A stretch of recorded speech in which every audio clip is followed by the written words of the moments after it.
Hey, it's Dave.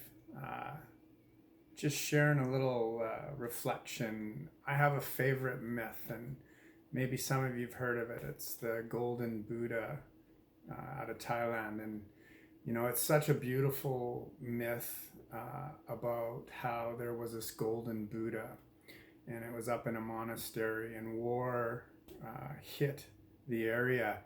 And the monks, to protect the Buddha, covered it with concrete and mud and sticks to make it look like a stone Buddha.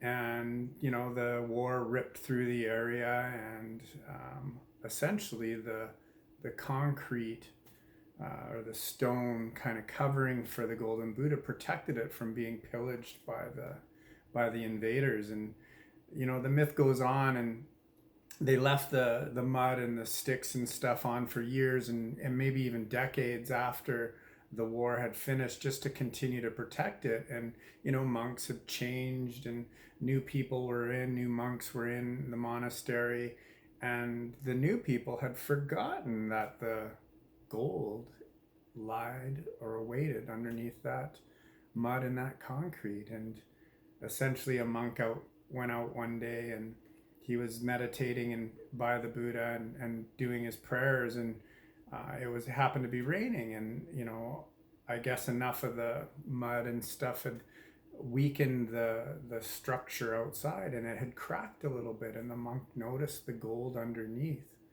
and he got very excited and called everybody out, and they went and essentially removed all the mud and sticks, and there was this Golden Buddha. The beauty of the metaphor, that myth, is that the Golden Buddha is us, and we're born golden.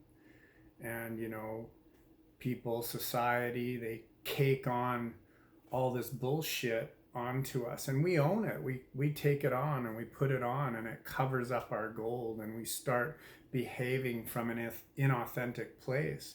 And that's essentially what our journey becomes, is something, and it's usually a traumatic or a really life-changing event, whether it's a divorce or some sort of injury, or maybe overcoming an addiction, or I mean, the list goes on and on.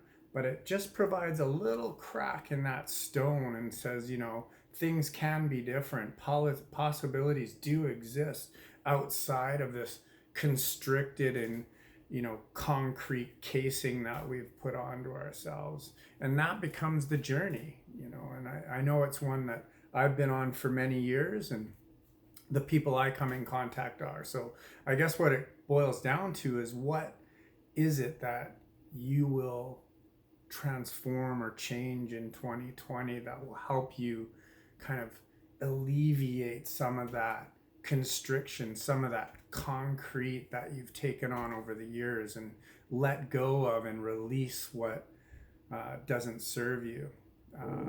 That becomes the key. So I hope you find value in that myth, that story, because possibilities exist everywhere. And sometimes it's just a conversation away. So thanks for listening.